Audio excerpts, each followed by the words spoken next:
جميل مليان معاني مليان معاني، فن اسكندراني اسكندراني اسكندراني، جميل مليان معاني مليان معاني. وقناة اسكندرية هي اللي مفرحاني، وقناة اسكندرية هي اللي مفرحاني، الفن اسكندراني اسكندراني اسكندراني.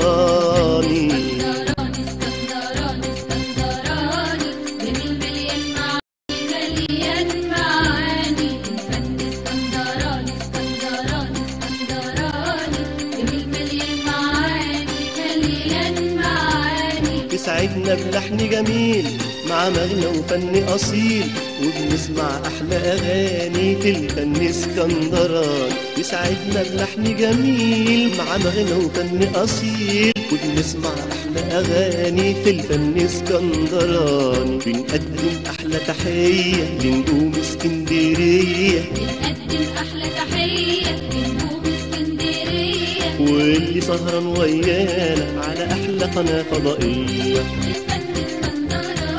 بقناة اسكندرية، بقناة اسكندرية، بقناة اسكندرية. ما هو العمل الدرامي ده بيبقى فيه مراحل مهمة جدا. أهم مرحلة الصورة، ثانيا القصة، ثالثا المكياج. يعني أنا هقول لك على عنصر المكياج بس. هنا بتبص تلاقي الدقون اللي مركبينها الناس شكلها مضحك. ايوه شكلها مضحك قوي. الدهون اللي متركبه دي في المسلسلات المصريه، مش كل مكير بيقدر يعمل دقن. انا عجبني فعلا مسلسل مصري هذا العام اللي هو الامام الغزالي، بنقول عليه الغزالي. واضح حضرتك عامل ستريس على تشديد على لان ابوه كان غزال وبتاع.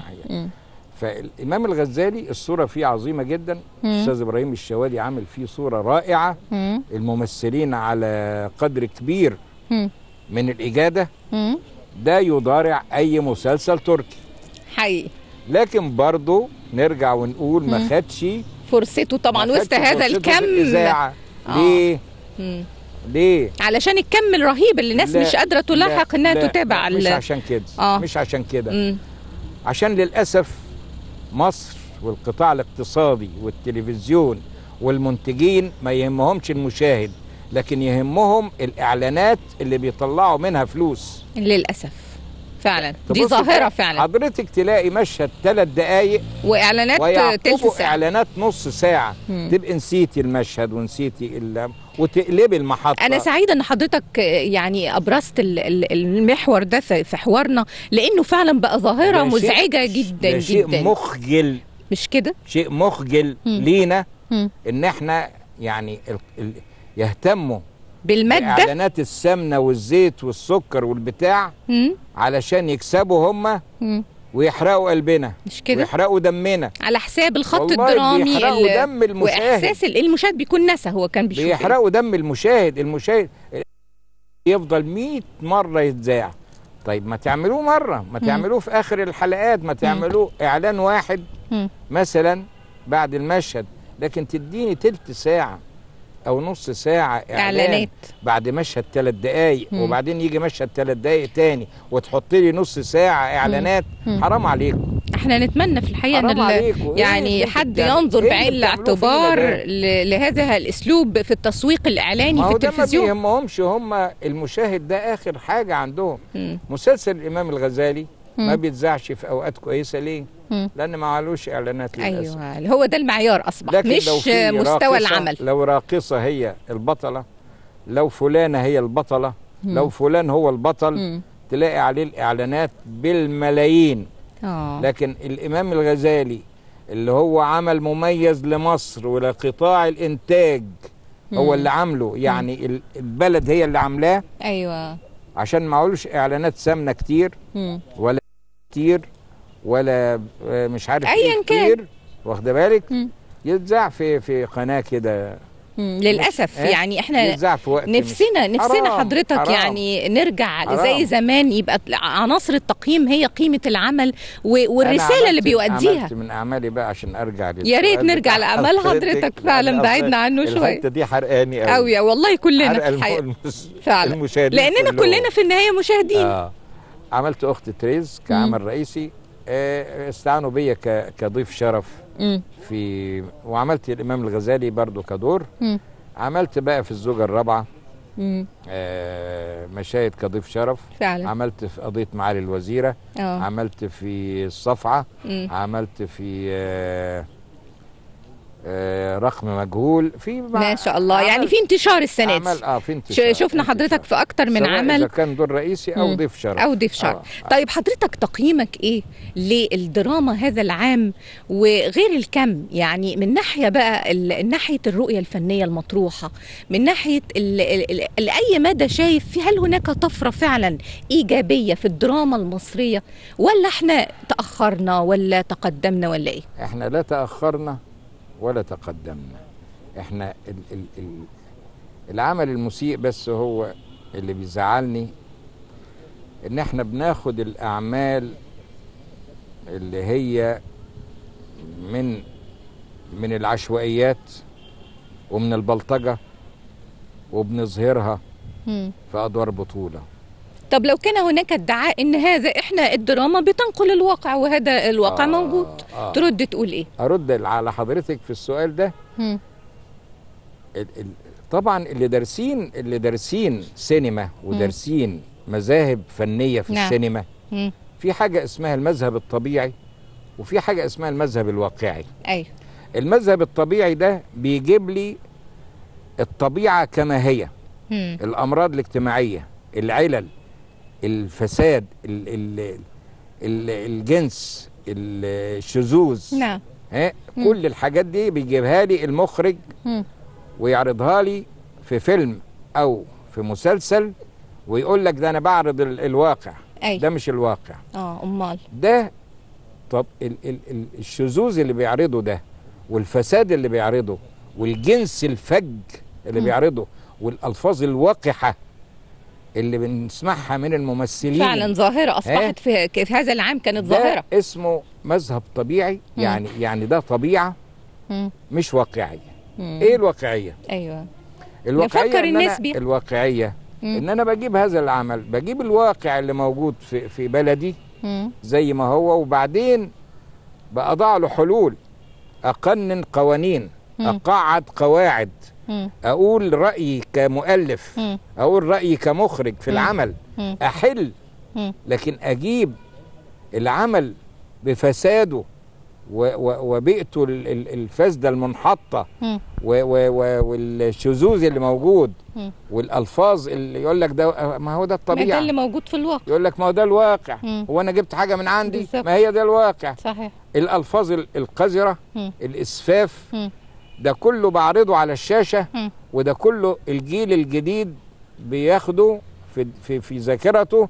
ولما تيجي تقولي له عيب يا ولد تقول كده، يقول لك ما السينما بتقول كده. ايوه، ما المسلسل بيقول كده، يستدعي على طول من الذاكره ويستعمل. الفن ده قدوه. ايوه، الممثل ده قدوه. ايوه، قدوه للاجيال. بالظبط. لما يجي هذا القدوه ويقول لك يا ابن ويا بنت مش عارف ايه، هتسمع خلاص ظاهره عادي ان بقى تبقى. طب ما انا لما اجي اقول لابني عيب انك تقول كده، يقول لي طب ده الفنان الكبير القدوه بتاعي اللي هو فلان الفلاني قال الفاظ العن من كده. يعني احنا هنا كده بنبعد عن الدور الحقيقي اللي مفروض للفن، اللي هو تطهير الذات مع نقل الواقع، بس تطهير للذات يا حبيبي وللنفوس والرقي. يا بنتي ده كان زمان في التراجيديا اليونانية مثلا أو التراجيديا القديمة. الدراما طبعا، كلمة دراما يعني بمعناها المفهوم الصحيح لكلمة الدراما هي العمل الفني اللي فيه أكشن، سواء كان كوميديا أو تراجيديا. دي اسمها دراما، مش الدراما اللي فيها صراع. انت مالك قلبت الحكايه دراما كده ليه؟ لا، الدراما هي العمل الفني اللي فيه اكشن وفيه موضوع بيظهر، سواء كان كوميديا او تراجيدي. ضد هذا الراي. انا رايي لابد ان تكون هناك رقابه على الاغنيه وعلى الفيلم وعلى الكلمه وعلى المسرحيه وعلى كل انواع الفنون. لابد ان تعود الرقابه مره اخرى. الرقابه مش هتعمل يعني مش هتحد من الحريه. الرقابه على الالفاظ الجارحه، الرقابه على المناظر الخليعه، كله ده الممثله والممثل بيبدعوا في الجنس على الشاشه، والمخرج يعني بيبقى فاهم انه عمل عظيم، مش كده؟ انه هو منتهى الابداع، ان هو ظهر هذا المشهد الجنسي بألفاظه وبحركاته على أحسن ما يرام. لا، أنا نفسي، أنا مش متزمت، لكن أنا أريد لبلدي الخير، أريد للجيل الجديد أنه ينشأ نشأة طيبة. مش عاوز، أنا عاوز كل المجالات، مدرسة وبيت ومسرح وسينما وتلفزيون يتوحدوا في انهم يعملوا نهضة حقيقية لهذا البلد بدون اسفاف ولا تهريج. اعترف بكل حاجة، والاكتر من كده انه ادى للنيابة ارقام حسابات فلوسه اللي في بنوك سويسرا، وفي وقت قريب قوي ان شاء الله فلوسي كلها هترجع لك يا مدام غادة. والنائب العام اصدر قرار بتشميع مكتب عاصم وبفحص كل مشروعات المباني اللي الشركة نفذتها وتلاعبت في مواصفاتها، وفي لجنة اتشكلت من أساتذة كلية الهندسة علشان تفحص المباني وتشوف وتتأكد إذا كانت في خطورة على حياة السكان ولا لا. أما روزيتا فصدر قرار بحبسها على ذمة القضية. ربنا يمهل ولا يهمل، وبعدين الشر لازم ياكل بعضه في النهاية. على فكرة أنا نسيت أقول لكم إن نبيلة بذلت نشاط غير عادي في القضية دي، وأنا فعلا بقيت أعتبرها دراع اليمين، وإن شاء الله تباشر نشاطها في مكتبي لما أعتزل عن قريب. تعتزل؟ خلاص بقى، أنا مش محتاج حاجة من الدنيا بعد اللي خدته. أبوكي الله يرحمه كان عنده حق لما كان بينصحني إني أعيش حياتي. كان بيقول لي إن كل فلوس الدنيا ما تسويش لحظة مرض واحدة لما الإنسان يجور على نفسه في شغله ويقع وما يقومش. امبارح حسيت بأزمة قلبية خفيفة، الحقيقة اعتبرتها إنذار ومش هكابر. يمكن الأزمة دي فكرتني بابني اللي بالي سنين ما شفتوش من يوم ما هاجر أمريكا. عشان كده فكرت إن أصفي كل نشاطاتي وأروح له وأعيش معاه الأيام اللي فضلالي من عمري.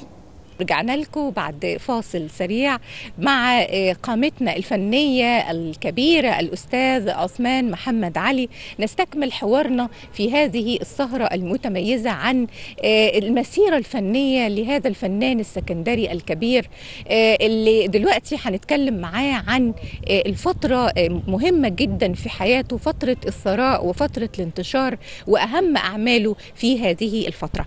أستاذ عثمان، حضرتك طبعا بتتميز بأنك شخصية فنية مخضرمة، عاصرت القديم والحمد لله ربنا يديك الصحة ما زلت بتعاصر الفترة الحديثة الحالية اللي احنا عايشين فيها بكل ما فيها من يعني نقول تغييرات جوهرية في حياة مصر كلها.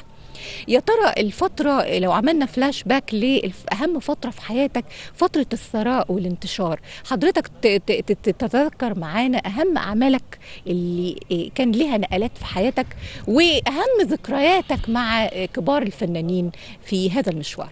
اتفضل. بص حضرتك، أنا يهمني برضو في الإجابة على هذا السؤال إن أنا أبدأ من اسكندرية، لأن اسكندرية دي حبي يعني. طبعا واضح الاعتزاز. أنا عملت في اسكندرية أكتر من فرقة مسرحية، وكان معايا زميل اسمه محمود صبحي الله يرحمه، كان مدير مصلحة الفنون في اسكندرية. وعملنا أعمال عظيمة جدا، وفرقة أسسنا حاجة اسمها الفرقة القومية. قبل الفرقة دي كان في فرقة الفراعنة وفي بعض الفرق. احنا عملنا الفرقة القومية وقدمنا فيها أعمال جميلة وخالدة. أنا بحب المسرح جدا، فمن حب في المسرح أنا برضو وأنا في اسكندرية يعني كنت ببذل مجهود فظيع جدا علشان أبقى على صلة بالمسرح في مصر، مش في اسكندرية بس. قدمت في مسرح الطليعة 3 مسرحيات أو أكثر، منها مسرحية الغربان وليلى والمجنون لصلاح عبد الصبور. الغربان دي بتاعت الدكتور محمد عناني. ليلى والمجنون بتاعت صلاح عبد الصبور. قدمت حاجات كتير قوي في إشاعة بتاعت سيد حافظ. قدمت ده في مصر. اشتركت بقى الفترة الجميلة اللي في حياتي كانت مع فرقة تحية كاريوكا. فرقة تحية كاريوكا عندما نشأت في سنة 63 تقريبا، نعم، عملت أعمال جميلة جدا وكانت مستقطبة معظم نجوم الفن في مصر. ايوه، كان فيها صلاح ذو الفقار، كان فيها صلاح منصور، كان فيها محمود المليجي، يا ما شاء الله، كان فيها أمين الهنيدي، كان فيها طبعا مع تحية كاريوكا، مع رجاء الجداوي، مع سعيد صالح، مع فايز حلاوة. قامات كبيرة فعلا. فايز حلاوة كان دفعتي وزميلي. أنا دفعتي كان فيها الأستاذ جلال الشرقاوي، وكان فيها حسن يوسف وحسن مصطفى وصلاح قبيل من الدفعة الريادة يعني. نعم. دفعة قديمة. أذكر مرة مثلا رحنا السودان بفرقة تحية كاريوكا. جميل. كنا بنعمل مسرحية اسمها روبابيكيا. روبابيكيا دي كان البطل فيها صلاح ذو الفقار ونبيل عبيد وتحية كاريوكا وفايز حلاوة. أذكر إن صلاح اعتذر عن السفر، صلاح ذو الفقار الله يرحمه اعتذر عن السفر. يا مشكلة دي. فقلبنا الأدوار. فايز عمل دور صلاح، أيوه، وأنا عملت دور فايز. فايز كان بيعمل دور الولد اللي بيشتغل عند، وكان فيها وحيد سيف، دي اللي عملت وحيد سيف. الحقيقة وحيد سيف من أعظم الكوميديانات في مصر. نعم. واسكندراني برضو. نعم. حبيبي. وهو اللي عمل دور يعتبر قمة في أدواره اللي عملها كلها. دور محمد الزبال. أيوة. في مسرحية روبابيكيا. ورحنا سافرنا، وكان هذا في أيام الرئيس المرحوم جعفر النميري. نعم. وكنا عملناها للجيش، حفلة كانت في أم درمان للجيش. نعم. وكان أنا عملت دور فايز اللي كان هو الولد اللي بيشتغل عند صلاح ذو الفقار وبيبيعوا الجرايد ويلموها ويدوها لتحية كاريوكا تشتريها. وكان الدور فيه حتة في مشهد كنت بنزل من المسرح عشان غلابة بقى على المسرح ومش لاقيين ياكلوا. فينزل ياخد من الجمهور فلوس يعني كده، او يمد ايده يعني حركة يعني بين تعمل وصل بين الجمهور والمسرح فعلا. فكنت انزل بقى، فروحت على جعفر نميري الله يرحمه، راح مطلع فلوس من جيبه واداهالي، وراح الظباط كلهم بقى شافوه كده، راح كلهم مطلعين فلوس وادوني. طلعت منهم بمبلغ محترم في اليوم ده بذكرها. موقف طريف فعلا. دي من الحاجات الطريفه. انت متاكد ان الخيطه اللي انت رسمتها ممكن تنجح؟ متاكد جدا جدا. جمعه فاهم انه هيقتلني عشان زي ما قلت له بحب رندا، واني لما اموت هيلاقوا جواب في جيبي بعترف فيه بالانتحار. الجواب خليته من شويه يكتبه بخط ايده، وفي 5 دقايق خدته معايا جوه ونقلت الجواب من جيبي لجيبه. ساعة الزفة الساعة 9 بالظبط هيفاجأ بإن المسدس اللي معاه فاضي ما فيهوش ولا طلقة، والمسدس المليان معايا أنا هطخه، هضربه أنا 3 طلقات، هيقع على الأرض. هيلاقوا المسدس بتاعه في إيده وجواب في جيبه بيعترف إنه انتحر. قال إيه؟ عشان هو اللي بيحب رندا. وبكده أبقى خلصت من جمعة والمليار اللي كتبه له عمي بتاع أمريكا، وأبقى أنا الوريث الشر الوحيد. والجواب اللي كتبه بخط ايده مضى باسم مين؟ اسمك ولا اسمه؟ اهي دي فاتتك مستر جميل. يا مدام بيلا، انا ما تفوتنيش حاجه زي كده. انا خليته يوقع الجواب باسمه بس من غير ما ياخد باله. هاو؟ خليته يكتب شهيد حبك جيم جيم. هو فهم ان جيم جيم يعني اسمي انا جميل جمال، لكن نسي ان هو راخر جيم جيم جمعه جمعه. اوه انت شطان. انا عايز اورث المليار يا مدام. في برضو حاجات مواقف ظريفة برضو. رحنا الكويت مع فرقة تحية. كان معانا غريبة أوي اليوم ده أو الرحلة اللي بحكي لحضرتك عليها كانت غريبة جدا. الرحلة دي قالوا لنا تعالوا عشان في احتفال العيد القومي للكويت. جميل. فقالوا ما تجيبوش الفرقة كلها، اختاروا مجموعة. فاختار مديحة حمدي، مديحة كامل الله يرحمها، ومحمود المليجي وأنا وتحية وفايز حلاوة. جميل، مجموعة كان جميل. في الأيام دي موجود هناك الخواجة بيجو اللي هو فؤاد راتب. أيوة. فجم قالوا لا احنا هنعمل في المسرحية هنعملها في مدينة ملاهي. أيوة. عاملين مسرح في مدينة ملاهي. نعم. طب هتعملوا الحفلة الساعة كام؟ قال لا ده احنا هنعمل 6 حفلات في اليوم. 6 حفلات في اليوم. يعني زي سيرك كده. طيب نقدم ايه؟ معناش مسرحيات نقدمها.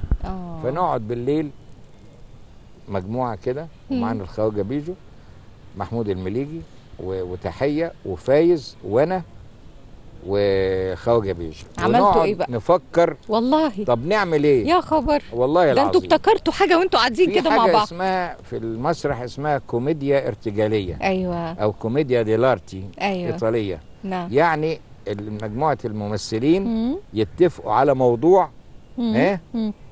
موضوع. ايوه. ورؤوس مواضيع. وهم اللي يعملوا الحوار. يا خبر. مفيش حوار مكتوب. يا خبر. خالص. دي مسؤولية كبيرة قوي. فالمهم الخواجة بيجو قال لا انا هكتب لكم شوية حاجات كده. واقعد انا لقن. ايوه. في الكمبوشة لقنكم. ايوه. ايه بقى اللي تفتق عنه هذا الذهن العبقري بتاعنا؟ ما شاء الله. اقول لك ايه بقى؟ ايه بقى؟ محمود المليجي تاجر ابايب. ومراته تحية كاريوكا. ايوه. ومديحة كامل ممثلة ناشئة. وانا ممثل ناشئ. كان بكلمك على الستينات. ايوه. كنت لسه ناشئ. ربنا يديك الصحة. ربنا يديك الصحة. نعمل ايه بقى؟ تاجر الابايب ده عاوز يعمل فيلم. فيجيب الوجوه الجديدة. فتدخل مديحة كامل. فيعجب بيها محمود المليجي. فانا بحب مديحة. وانا داخل معاها علشان ايه؟ نعمل فتحية تظبط مديحة كامل مع محمود المليجي. فتقوم تضربه. ايوه. فيجي ايه؟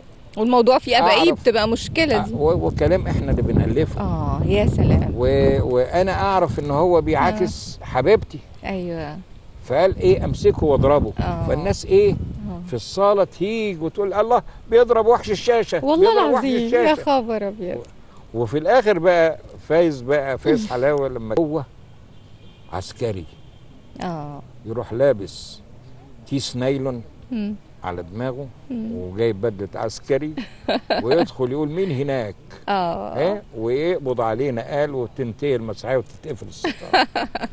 وحليتوا المشكلة وقدمتوا دراما جميلة جدا. 4 حفلات يوميا. لا والله. بهذا الشكل والله. وكل مرة نقول كلام مخالف أكيد. حضرتك كنت بتستمتع بان انت يعني موقف زي ده. انتوا كنتوا ألفتوا فيه واخرجتوا فيه ومثلتوا وكل يوم كنتوا بتأدوها على المسرح قدام في بلد غير بلدكم. مسؤولية كبيرة قوي. مرة رحنا مع الفرقة رحنا البحرين. عزمونا علشان نعمل مسرحية كان اسمها البغل في لبريق. كانت بطولة صلاح منصور ونبيل عبيد. وتحيه طبعا. أي. يعني تحيه كانت مشتركه طبعا. فروحنا من المناظر المضحكه بقى ان قلنا لهم شفنا مسرح جميل وكويس، وقلنا لهم هاتوا لنا طقم بقى علشان ايه هنعمل بروفا عليه، والطقم ده هنشتغل عليه. ناس بتقعد وناس بتقف وبتاع. فجابوا لنا طقم صالون جميل جدا بس بعجل. يا خبر عجل. في اطقم ايوه صحيح بعجل فعلا، بس ما ينفعش على المسرح. اه المسرح نازل كده. فتصوري الواحد لما يقعد على الطقم يبص يلاقي الكرسي او الفوتيه جري بيه. دي عايزه مسرحيه كوميديه لازم يعني. فبدانا نقف قلبناها بقى لكوميديا. شفت ان احنا نقف وبعدين نجري بالكرسي عند كل أيوة. واحد يجري قدام التاني. ونبيله يعني بتستغلوا الظروف اللي بتجد عليكم وتخلقوا منها موقف درامي جدا جدا. حقيقه يعني انا مستمتعه جدا بالحوار استاذ عثمان يعني، ونفسي اتذكر مع حضرتك كثير من الذكريات الجميله. فعلا واضح الحوار بيطول مع حضرتك، بس اسمح لنا نخرج لفاصل ونرجع تاني لمشاهدينا الكرام. كونوا معنا. مجاهد يا سلام. مجاهد يا استاذ، شايف التفاعل الطبيعي بين برسيم وبين خضرة؟ ايوه شايف. اسكت انت مش عارف عني. شايف ده حتى في واحد كمان اهو. شايفه. قولي يا استاذ، قولي. البرسيم بيناديك يا خضرة. ايوه كويس. اسمع الله. قولي يا استاذ. قولي. البرسيم بيناديك يا خضرة. هايله. اسمع الله. قولي كمان. قولي امال. البرسيم بيناديك يا خضرة. يا سلام. انا بشغلها بس. ايه خلاص. جبت القرموط يا مجاهد. يا خبرك اسود. رد عليا يا مجاهد. والله ما قلت لها. رد عليا. تعال استنى. خلينا في البرسيم دلوقتي. اشتغل يا استاذ. قولي. البرسيم بيناديك يا خضرة. لا الشغل ده ما ينفعناش. لا انفعني فعلا. ما قولي انتعي. مشاهدينا الكرام، اهلا بكم من جديد في سهرتنا الليله مع الفنان القدير الاستاذ عثمان محمد علي. استاذ عثمان، لو حبينا نقرب من اسره حضرتك بقى وتكلمنا عنك وعن اسرتك وعن اولادك وعن اتجاهاتهم، يا ترى عملوا بالفن ولا لا؟ ادينا فكره، اتفضل. يعني انا اسرتي فيها ولد وبنت. ربنا يبارك. الزوجه الاولى توفاها الله يرحمه، وكان يعني ثمرة زواجنا ولد وبنت.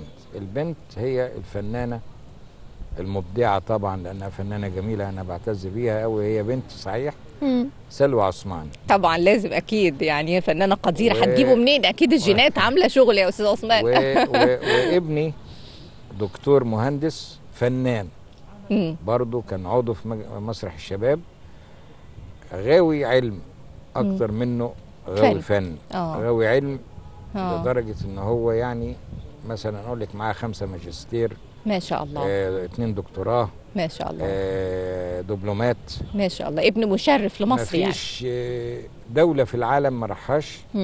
دلوقتي بياخدوا ابحاثه في موسوعات في المانيا وفي روسيا، وكل يوم بيستدعوه. مجال هندسته ايه يا استاذ؟ هو مهندس معماري، لكنه نبغ في فرع الرياضيات. ايوه. وعمل رساله الدكتوراه بتاعته على ما اعتقد عملها صله الرياضيات بالمباني، بالانتاج. انتاج المباني يعني. ايوه ما شاء الله. ازاي يوفر نص التكاليف.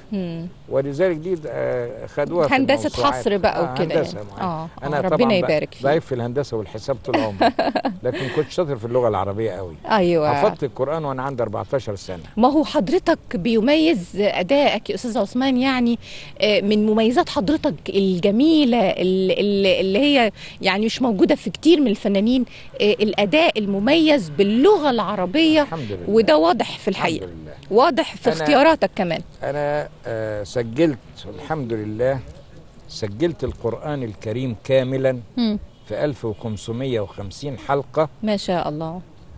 بعنوان القرآن الكريم لغير الناطقين بالعربية. ما شاء الله، يعني رسالة جميلة. ده بقاله 15 سنة أيوه. بيذاع في جميع دول العالم الناطقة بغير العربية، ولكن أول دولة يعني في دولة عربية خدته كانت الإمارات العربية، وكان يذاع في إذاعة الشارقة في البرنامج الديني الموجه يوميا من 15 سنة يوميا.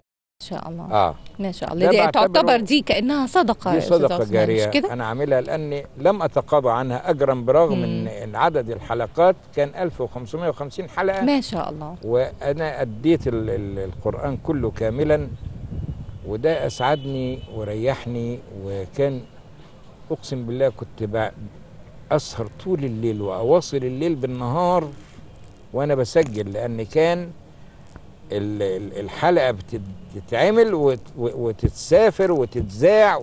يعني قضيت حوالي 3 سنين 3 سنين ونص تقريبا وأنا بعمل هذا العمل. عمل رائع الديني العظيم الرائع اللي هو ما في أحسن من القرآن. ما شاء الله. خيركم من تعلم القرآن وعلمه. إن شاء الله يكون في ميزان حسناتك يا أستاذ عثمان. هنا يعني اللغة العربية وجمال اللغة، وكمان لما بيجتمع يعني المعرفة الجيدة باللغة مع جمال الإلقاء، يعني النتيجة طبعا زي ما احنا شايفينها. أكيد حضرتك فناننا الجميل أستاذ عثمان، يعني حضرتك تنصح بإيه فنانين اللي في هذا المجال النهاردة؟ القراءة. القراءة اللي احنا ما حدش بيقرأ دلوقتي. القراءة أصبحت معدومة. الجيل بتاعي وما بعدها بشوية كانت القراءة عندهم شيء مقدس. القرآن ده تعلمه ولو كل يوم آية واحدة. القرآن ده يصلح اللسان ويصلح المخ ويصلح العقل والتفكير، كل حاجة. قواعد اللغة. قواعد اللغة لازم الإنسان يتعلم قواعد اللغة، بالذات الفنان اللي هو أساس عمله تأدية رسالة اللي هي أساس فيها الإلقاء. الإلقاء أصل إيه؟ الإلقاء علم وفن. نعم. الإلقاء علم من ناحية إنه هو إحنا بنقول العلم عبارة عن إيه؟ نظريات. نعم. معينة، 1 زائد 1 تساوي 2، المطلوب إثباته كذا، دي علم. الإلقاء فيه فن وعلم. هو الإلقاء فن من ناحية إنه هو يتعلق بالوجدان وبالإحساس. أيوة. والنزوع والإرادة. نعم. وهو علم لأنه هو له قواعد. الإلقاء له قواعد. نعم. وليس مجرد كلام مرسل. لا. نعم. ده له قواعد. إيه القواعد؟ يعني علم الإلقاء أو تعريفه هو علم التعبير الصحيح اللي هو له 3 أسباب رئيسية للإلقاء، اللي هي إيه؟ الإفهام، التأثير، الإقناع. ما شاء الله. يعني حضرتك وانت كمحاضر أو محامي أو مدرس أو ممثل أو ملقي لابد إنه هو يبقى عنده 3 حاجات مميزة. الإفهام، يفهم الكلام اللي هيقول، يفهم وفي نفس الوقت يفهم الناس اللي بتسمع، يفهمهم. التأثير، تأثير أداؤه. أداؤه كيف يؤثر، ده العامل الشخصي بقى. كيف يؤثر في اللي قدامه، يعني لازم يلمس وجدانه. وبعدين في النهاية الإقناع، إنه يقنع من يسمعه بأدائه بما يقول. وبعدين يعني في حاجات. الإلقاء ده علم كبير قوي. الإلقاء ده أنا عامل فيه كتاب. وبعدين النهارده يا أستاذ عثمان، يعني الإعلام والتأثير في عقول الناس أعتقد أنه من أخطر الأسلحة، اللي هي بتبقى أخطر من أعظم سلاح موجود في العالم النهارده. طبعا. مش كده؟ إحنا كانوا بيعلمونا وإحنا في المعهد وإحنا لسه طلبة، يقول لك إيه؟ الجمل صناديق مغلقة مفتاحها الفهم. الله. الجملة صندوق مغلق مفتاحه ايه؟ الفهم. لو تفهمي الجملة هتقوليها. فتحت الصندوق. يقول لك ايه؟ كان يقول لي لما تكونوا قدام بعض 2 بيمثلوا قدام بعض، أيوة. بيعملوا بروفات لمده شهرين. يعني اللي قدامك ده عارف انت هتقولي ايه وفاهم وحافظ حوارك اكيد. لكن عشان تسمعيه كان يقول لك ايه؟ وتراه ينصت للكلام بسمعه وبسمعه يعني ينصت بالكلام بسمعه ومع انه ادرى به. ايوه، يعني هو ادرى بالكلام اللي هيقوله الممثل اللي قدامه، لكن يبقى ينصت له كانه ايه لاول مره بيسمع يا الكلام. سلام. دي برضو ده فن. طبعا. حضرتك ليك بسمعه يعني وبقلبه، عشان نعم بسمعه وقلبه. وتراه ينصت للكلام بسمعه وبقلبه مع انه ادرى به. يا سلام. يعني حكم جميله والله يا استاذ عثمان. حضرتك من الالوان الفنيه، حضرتك كمان اللي يعني كانت ليك في علامه في مشوارك الفني ان حضرتك كانت ليك تواشيح او حاجه ابتهالات او حاجه سجلتها بصوتك برضو؟ انا سجلت بصوتي الحضرة الذكية من أشعار الأستاذ المرحوم فؤاد حداد. ودي سجلتها، وكان من أعظم الحاجات اللي يعتز بيها، اللي بتعتز بيها الإذاعة، لدرجة إنها في رمضان ده بعد من سنة 88 دلوقتي بتذاعها. ما شاء الله. الحضرة الذكية كان فيها عباقرة الغناء والموسيقى والألحان. كان فيها محمد ثروت، كريم محمود، عادل مأمون، ضحى اللي ما نعرفش راحت فين دلوقتي، هدى زايد، مدحت صالح، علي الحجار. وكانت الألحان لأحمد صدقي، حلمي أمين، كمال الطويل، دي الموجي. دي من الأعمال الخالدة اللي نفسي مخرج تلفزيوني، وإن شاء الله يكون من اسكندرية إن شاء الله إن شاء الله، ياخد هذا العمل ويعمله تلفزيون، لأن في ألحان ثروة رائعة فعلا، في ثروة. أنا عملت على ذكر الأغاني بقى والحاجات دي، أنا مرة اشتركت مع مطربة سكندرية جميلة كانت معروفة زمان على أيامي، اسمها إكرام. نعم. إكرام من المطربات السكندريات اللي كان ليهم اسم وشنة ورنة. أيوة. عملت معاه، كان في ملحن اسمه الأستاذ محمد غنيم الله يرحمه. عمل لنا غنوة على غرار شويكار وفؤاد مهندس. وكنت أنا أقول لها يا ست فين شراباتي، فين مناديلي، فين فانيلا، حاجه كده. ايوه، اشتركت معاها فيها يعني. والله. وهنا كان في فرقه موسيقيه عظيمه لاذاعه اسكندريه، كان بقياده عبد المنعم فرج. وكان في الاستاذ عبد الحميد حمدي. الاستاذ عبد الحميد حمدي ده على ذكره، اولا كانوا يجمعوا المطربين هنا في اسكندريه. نعم. وكل واحد يقول غنوة، وبعدين يجي لهم من مصر الأستاذ محمد حسن الشجاعي، كان زعيم أيوة، وزي مدحت عاصم. وكان بيدرس لي على فكرة في المعهد.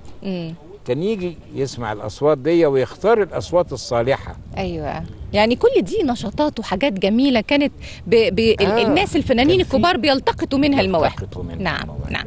طبعا يعني الذكريات جميلة، وما أحلى الحوار عن الذكريات دي يا أستاذ عثمان. أنا عملت في اسكندرية كمان حاجة اسمها الليالي المحمدية في النوادي. أيوة، قبل إذاعة القاهرة وقبل أي حد يعمل حاجة اسمها الليلة المحمدية والله. أنا عملتها وبدأتها في نادي سموحة سنة 90. ما شاء الله. ما هنا بتجتمع الإلقاء مع اللغة مع الإحساس، كلها عناصر لازم أكيد تؤدي لنجاح. احنا بنشكر حضرتك جزيل الشكر أستاذ عثمان. اسمح لنا نخرج لفاصل ونرجع تاني نكمل سهرتنا مع حضرتك. مشاهدينا الكرام كونوا معنا. اللهم يا بديع السماوات والأرض، يا حي يا قيوم، يا إلهنا وإله كل شيء، لا إله إلا أنت، كن لنا وليا ونصيرا، واجعلنا آمنين بك من كل شيء، حتى لا نخاف إلا أنت، اللهم إنا نسألك الخوف منك والرجاء فيك والمحبة لك والشوق إليك والأنس بك والرضا عنك والطاعة لأمرك على بساط مشاهدتك، ناظرين منك إليك وناطقين بك عنك، لا إله إلا أنت سبحانك. مشاهدينا الأعزاء، ورجعنا لكم مرة تانية بسهرتنا المتميزة الليلة مع الفنان الجميل والأستاذ الكبير الأستاذ عثمان محمد علي، وبيصحبنا أيضا من جيل الشباب الفنان المطرب والملحن الأستاذ أحمد عبدون. أهلا بيك أستاذ أحمد. يعني كل سنة وحضرتك طيب. كل سنة وحضرتك طيبة والمشاهدين بكل خير. طبعا حضرتك يعني ومعانا هنا طبعا في اللقاء الجميل ده أستاذ عثمان، ما أحلى أن يلتقي القامة الفنية والخبرة الفنية الجميلة المتنوعة. يعني حضرتك طبعا تعلم أن أستاذ عثمان تشكيلة فنية وخبرة فنية في الحقيقة يعني جميلة جدا، وسعداء ان لا حقيقي احنا حضرتك مجرد صوت حضرتك بس اللي ما بنسمعه يعني بينقلنا لعالم الرقي فعلا في اللغة وفي الأداء الفني.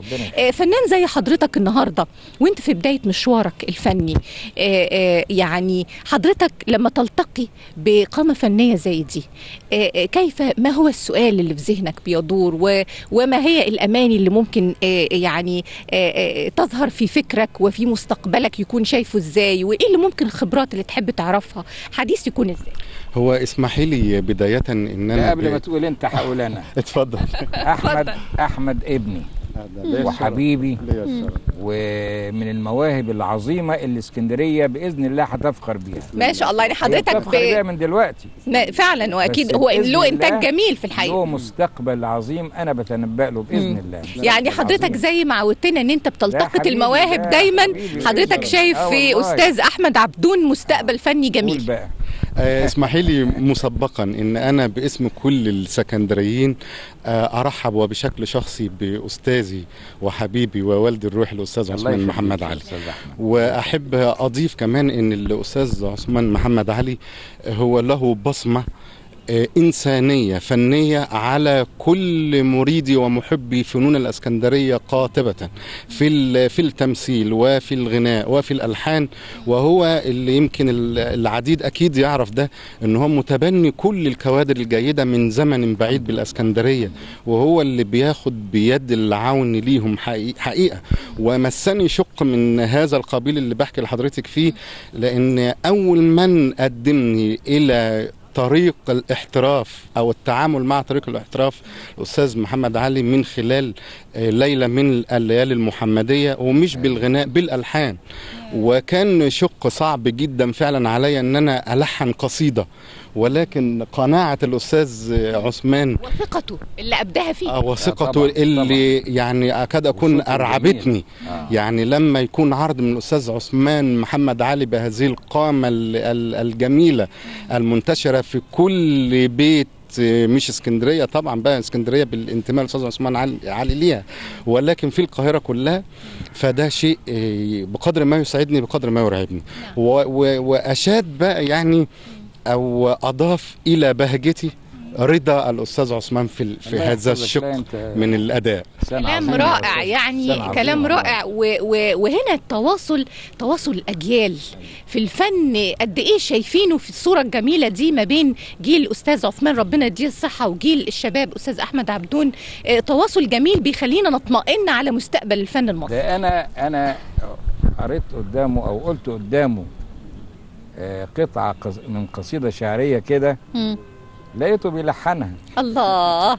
بقول فيها او بيقول فيها الشاعر في ليلة من ليالي العمر محسنة، ايوه، وفي ربوع العلا والعتق والشمم زفت فضمت إلى عبد الله آمنة كما يضم السنة للفضل والكرم. الله. من آل زهرة من بيت سما شرفا سيقت إلى أعرق الأحساب واللحم.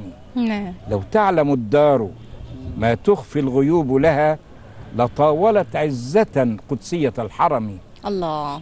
بمرسل هو هدي الله في بشر، ومنزل هو نور الله في كلم، محمد واحد الدنيا وسيدها، ما شاء الله، وأشرف الخلق من عرب ومن عجم، من أجله خلق الله الدنا، وله أفاض فيها غيوث الخير والنعم. ما شاء الله، لا قوة. خدها لحنها حقيقي، وكانت شيء رائع جدا من ألحان الأستاذ الله يا أستاذ أحمد. الله يعني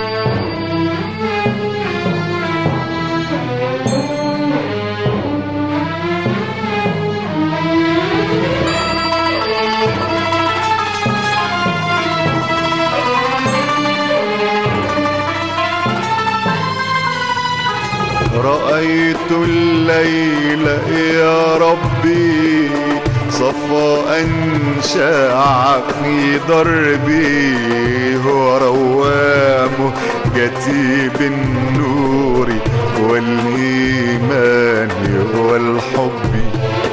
رأيت الليل يا ربي صفاء شاع في دربي، ورواه مهجتي بالنور والإيمان والحب.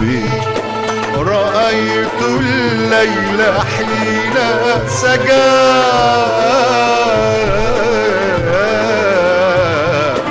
ووشى الكون بالشهب.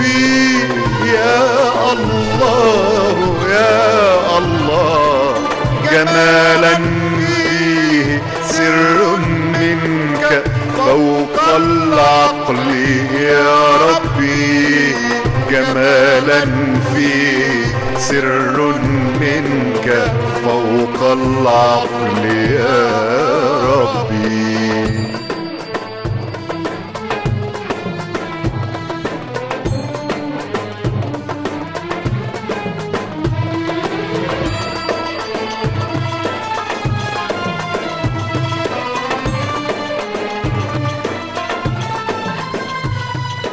رأيت الليل حين سرى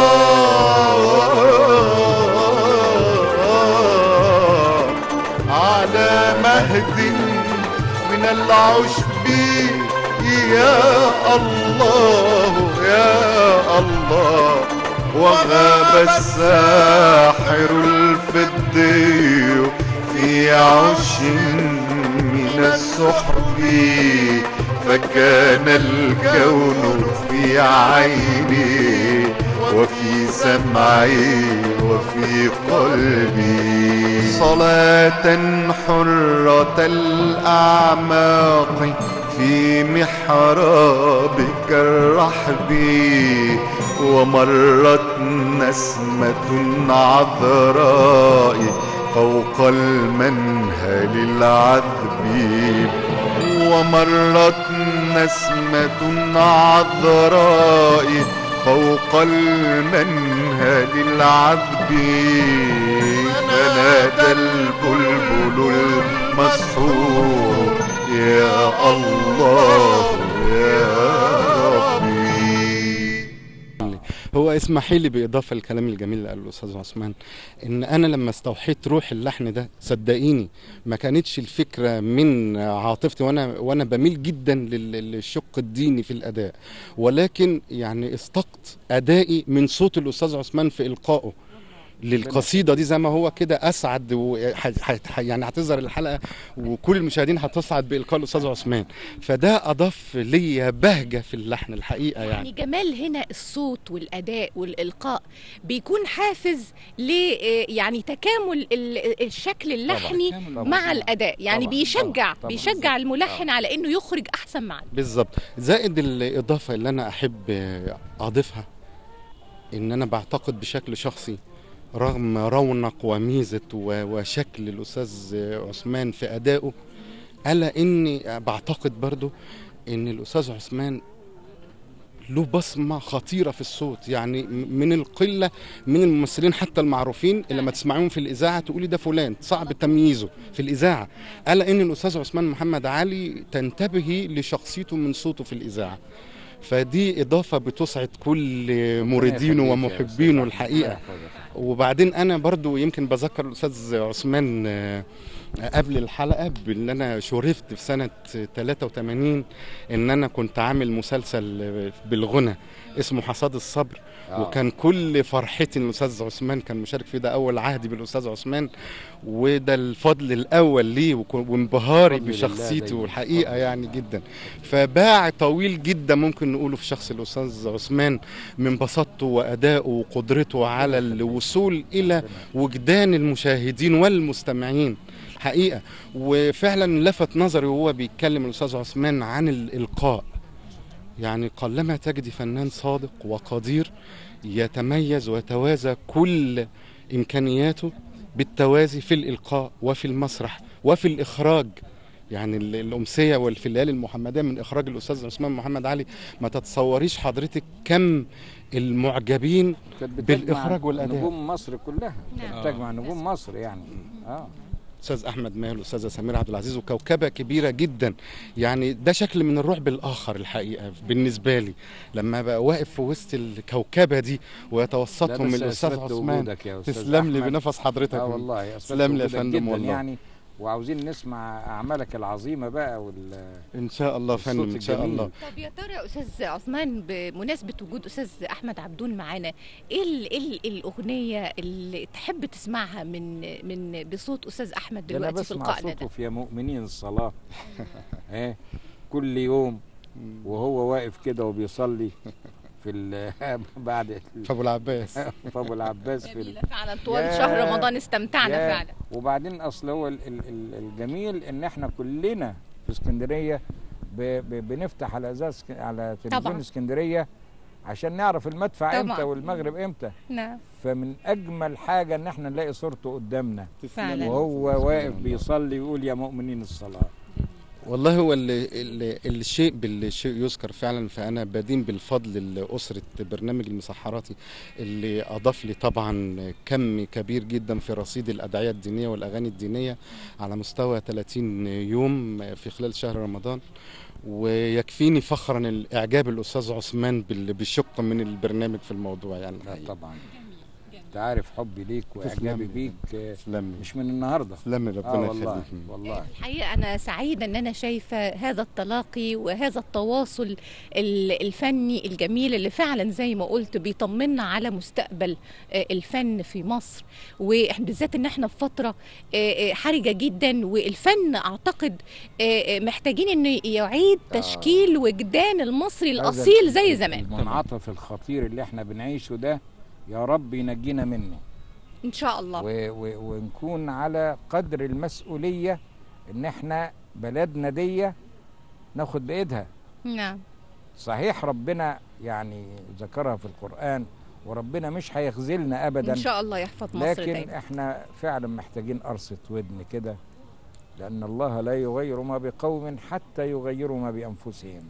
الانفلات الامني ده والانفلات في كل حاجه الاخلاقي للاسف مش بس الامني، الانفلات في الاخلاق وفي في الفن وفي الموسيقى وفي الغناء وفي المسرح للاسف انعكس على حياتنا كلها. عاوزين نلم نفسينا شويه، عاوزين نحب بلدنا اكتر شويه ان شاء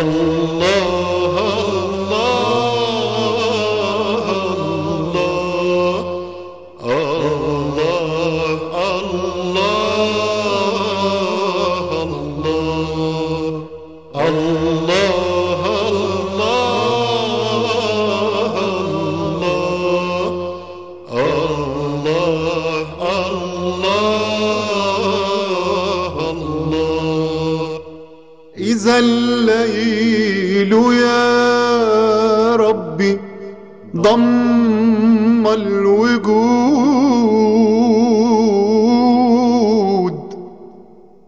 ولف المروج ضياء القمر، إذا الليل يا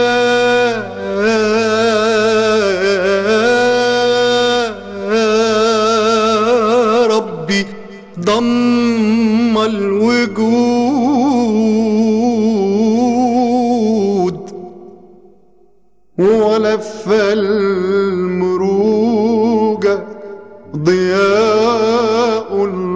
القمر وعادت إلى صمتها الكائنات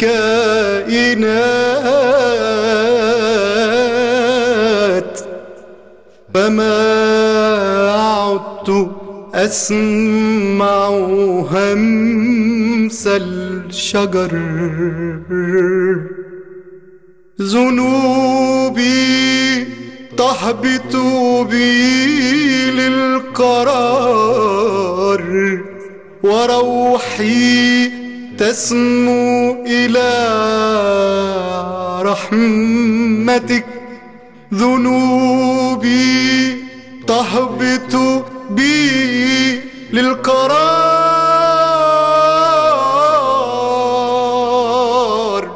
وروحي تسمو إلى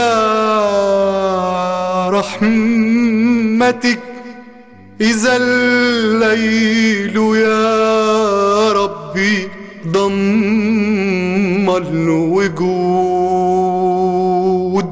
إذا الليل يا ربي ضم الوجود إذا الليل يا ربي ضم الوجود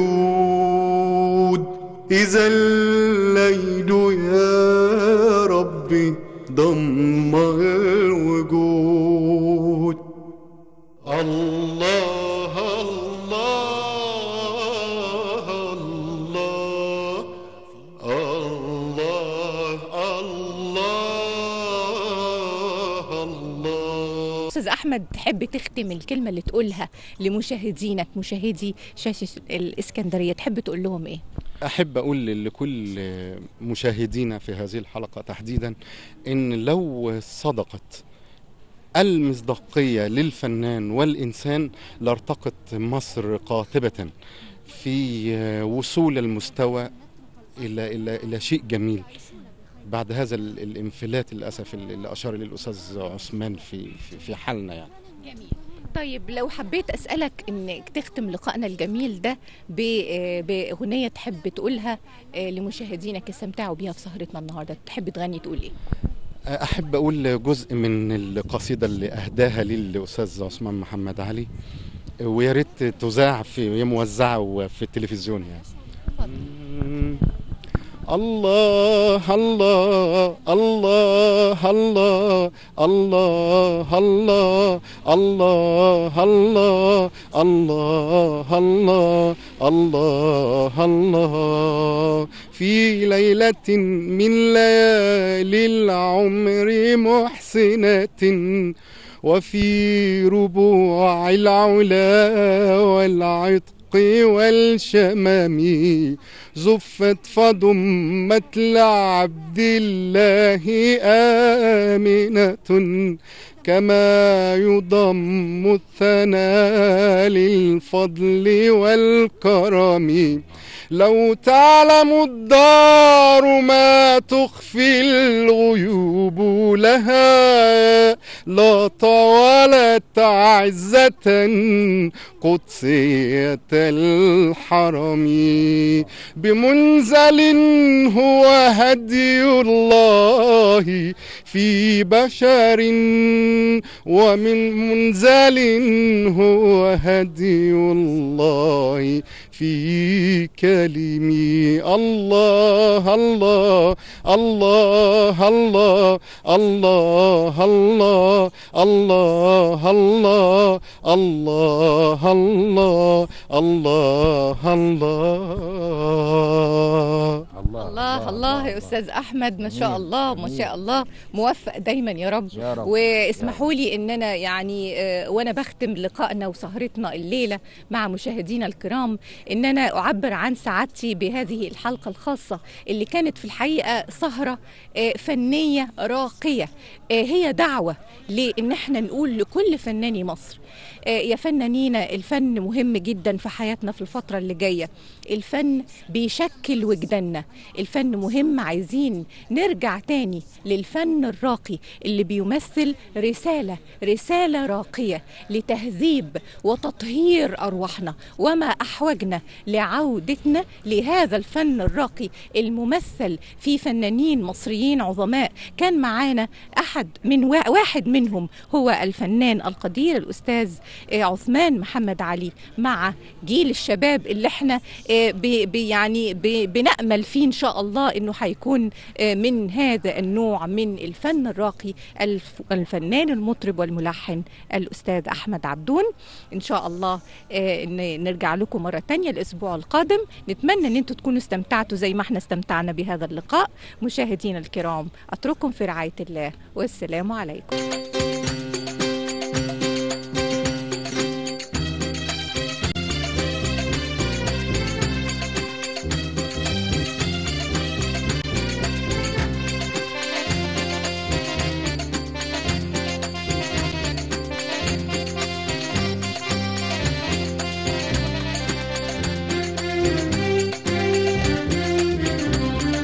فن اسكندراني اسكندراني اسكندراني جميل مليان معاني مليان معاني. فن اسكندراني اسكندراني اسكندراني جميل مليان معاني مليان معاني. وقناة اسكندرية هي اللي مفرحاني، وقناة اسكندرية هي اللي مفرحاني. الفن اسكندراني اسكندراني اسكندراني